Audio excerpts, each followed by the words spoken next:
Kehilangan panggung ILC, Roky Gerung ngais-ngais di Twitter dan Clubhouse. WKWK ditulis oleh Manuel di siwar.com. Sebelum kita lanjut, jangan lupa subscribe dan nyalakan loncengnya agar Anda menjadi yang pertama mendapatkan informasi dari jurnal terupdate.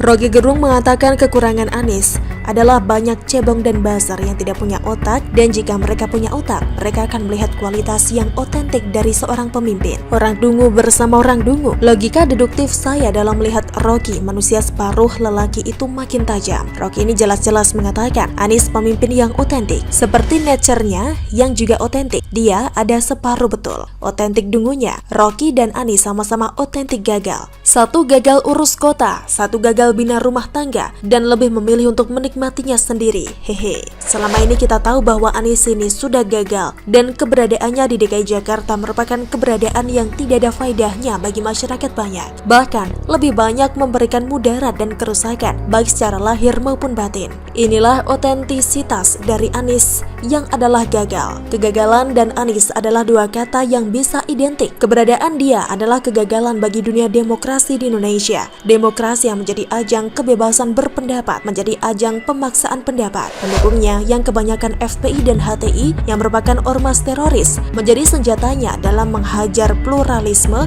dan toleransi yang dibangun susah payah oleh almarhum Gus Dur selama ia ada di dunia ini. Bahkan perjuangan toleransinya diteruskan oleh penerusnya yang masih muda sampai saat ini. Toleransi yang diperjuangkan dihabisi dengan sangat cepat oleh Anies Baswedan lewat pendukungnya. Politisasi jenazah dan ayat menjadi ajang yang benar-benar merusak dan meluluhlantahkan demokrasi di Indonesia, khususnya di Jakarta yang seharusnya menjadi melting pot kebinekaan.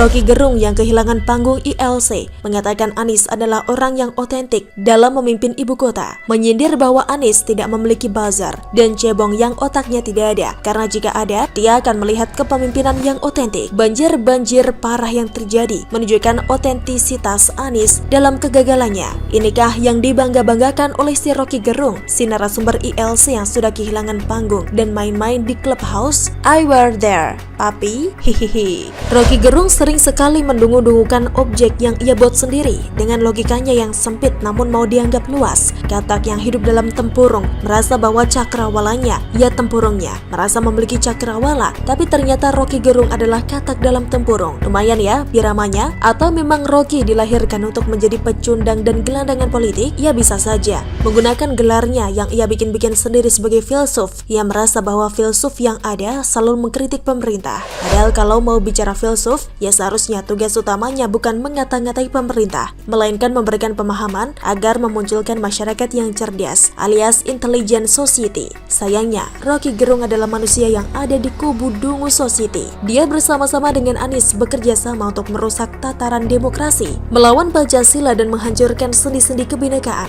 Saya yakin orang seperti Gerung ini sudah diincar oleh BIN, sudah dipantau jauh-jauh waktu. Saya yakin orang ini sudah dibidik karena memang menurut pandangan awam saya saja, dia adalah ancaman kesatuan dan persatuan di NKRI. Roky Gerung menyatakan orang terbodoh versi Google adalah otentik, ya silakan saja. Kalimatnya bersayap dan saya yakin dia tidak sadar. Otentik kebodohannya, otentik ketidakbecusannya, otentik dalam kepiawaian, dalam tata kata dan hancurkan kota. Selamat Anies, kamu punya Roky Gerung. Apakah Roky Gerung posesif kepada Anies dan Prabowo seperti yang ia tunjukkan di media sosial Twitternya? Silakan tanya dia langsung. Si pendaki gunung ini memang sepertinya sangat kesepian, hidupnya hampa. Maka ketika dia berespons, hanyalah kehampaan yang dimunculkan. Awalnya saya kesal dengan orang macam ini, tapi lama-kelamaan kok saya kasihan ya. Saya jadi ingin carikan orang ini pasangan hidup yang tidak perlu dinikahi, tapi bisa mengisi kekosongan Roky Gerung karena pemikirannya yang dianggap cerdas hanyalah tong kosong yang nyaring bunyinya. Komplang, kemplang, kamplang, dan dung. Sana ngomong saja di Clubhouse. Kali aja para pengguna iPhone lainnya suka sama Anda. Muahahaha. Begitulah dungu-dungu.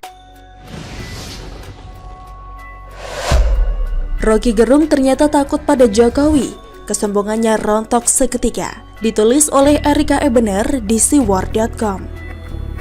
Sebelum kita lanjut, jangan lupa subscribe dan nyalakan loncengnya agar Anda menjadi yang pertama mendapatkan informasi dari jurnal terupdate. Kalau Indonesia ini kita analogikan sebagai sebuah danau besar, sosok seperti Rocky Gerung, Tengku Zul dan Fadlizon ibarat kerikil kecil sekali yang dilemparkan oleh seseorang ke tepian danau yang tenang untuk menciptakan riak. Sedangkan FPI dulu waktu masih belum berstatus ormas terlarang ibarat batu, bukan batu dengan ukuran besar, tapi memang batu yang juga dilempar orang ke tengah danau untuk membuat air danau beriak lebih besar. Ketiga nama yang saya sebut di atas itu memiliki karakter penokohan yang hampir sama. Pertama, mereka semua mengesankan dirinya pintar, seperti Rocky Gerung mengaku sebagai seorang akademisi pada awalnya, lalu gelar akademisinya kebongkar dan tidak lagi mengajar di UI, hingga kemudian statusnya berubah dan mengaku sebagai seorang penemu, tanda kutip loh ya, dari kata dungu. Tengku Zul mengaku pintar dalam soal ilmu agama Islam, tapi tulisan-tulisannya di media sosial lebih sering menuliskan tentang kedunguan ketimbang tentang ajaran Islam yang benar. Dan Fadlizon mengaku seorang pintar dalam hal politik, bukan berpolitik, tapi dia tidak mampu mempertahankan kedudukan sebagai penggede Partai Gerindra. Kedua, mereka semua mengesankan diri sebagai pemuja demokrasi, tapi yang dikedepankan hanya kekonyolan. Ketiga, mereka semua mengesankan licik dan licin, hingga mampu membuat rakyat Indonesia berkata, kenapa sih polisi tidak juga menangkap mereka, padahal omongannya sering menghina. Keempat, mereka semua mengesankan kesombongan dan kepongahan sebagai akibat dari nomor 1, 2, dan 3. Padahal dunia menetapkan dan menggariskan bahwa tidak ada istilah negara kalah, yang ada adalah istilah negara mengalah. Jika selama ini nyinyiran ketiga orang ini masih bebas berkeliaran, itu bukan karena negara kalah, tapi negara mengalah. Semua nyinyiran yang mereka tulis atau katakan dan ditujukan pada pemerintah, terutama pada Presiden Jokowi sebagai kepala negara, selalu didiamkan. Pun dengan rakyat Indonesia, selama ini nyinyiran yang dibuat oleh ketiga orang ini maksimal hanya diributkan dan digaduhkan, tapi tidak ada seorang pun yang mau meluangkan waktu untuk melakukan proses pelaporan. Mungkin negara dan rakyat Indonesia berpikir, apakah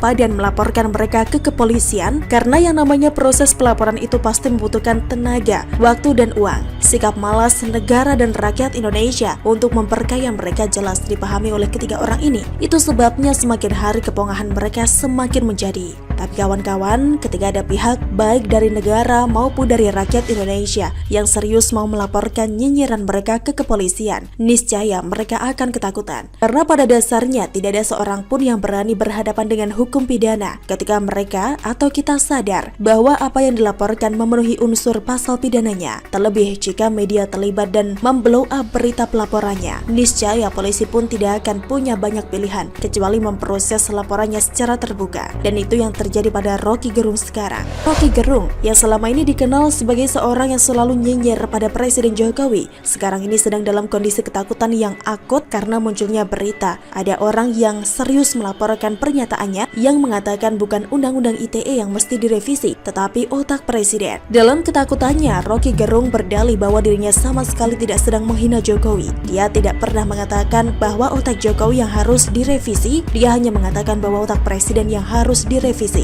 Coba saya terangkan ya, barusan tadi 2-3 jam lalu ini ada berita bahwa saya akan dilaporkan ke polisi oleh seseorang yang merasa saya menghina Presiden. Karena kemarin saya memang terangkan di FNN karena ditanya oleh Harsubino Arif. Rocky Gerung menegaskan bahwa dalam pernyataannya itu dirinya menyebut Presiden tidak paham mengenai demokrasi dan yang harus direvisi bukanlah Undang-Undang ITE, akan tetapi otak Presiden. Sekali lagi dia menegaskan bahwa dirinya tidak pernah menyebut otak Jokowi, namun otak Presiden.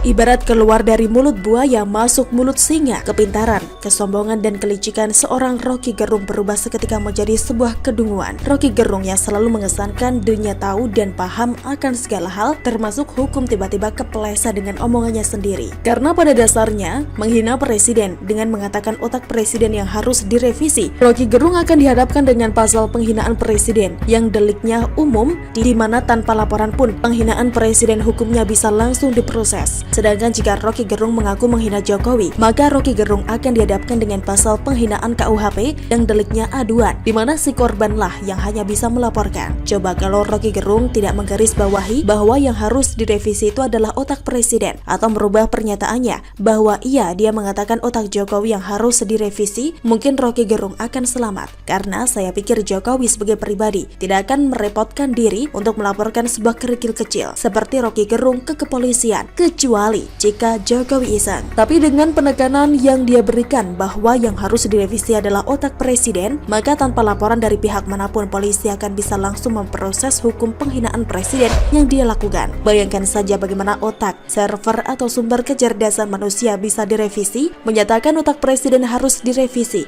jelas adalah sebuah kalimat penghinaan. Jika kita merujuk pada kalimat awal, yaitu bukan undang-undang ITE yang harus direvisi, siapapun presidennya, jelas yang dia tuju adalah Presiden Indonesia. Gak mungkin dong membicarakan soal revisi undang-undang ITE yang berlaku di Indonesia, tapi otak Presiden Amerika yang harus direvisi. Karena secara logika atau secara dengkulika sekalipun, ketika kita membicarakan apa yang berlaku di Indonesia dan dihubungkan dengan presiden, pasti yang dimaksud itu adalah Presiden Indonesia. Dan menghina Presiden Indonesia itu ada undang-undangnya tersendiri. Jadi sangat wajar kalau kemudian Rocky Gerung sekarang ini dalam kondisi ketakutan akut. Apalagi di dalam tubuh pemerintahan Indonesia itu ada Profesor Edi Hiarich SH MH MHum, seorang suhunya para pakar hukum Indonesia. Sebagaimana dia akan membela dirinya, penjelasan yang diberikan saja malah memperparah kondisi pidananya. Kepintaran, kelicikan dan kesombongan seseorang itu ternyata memang hanya bisa dirontokkan oleh rasa ketakutan dirinya. Dan itulah kondisi Rocky Gerung sekarang. Semoga laporan penghinaan Presiden Rocky Gerung ini segera diproses dan diberitakan, biar kita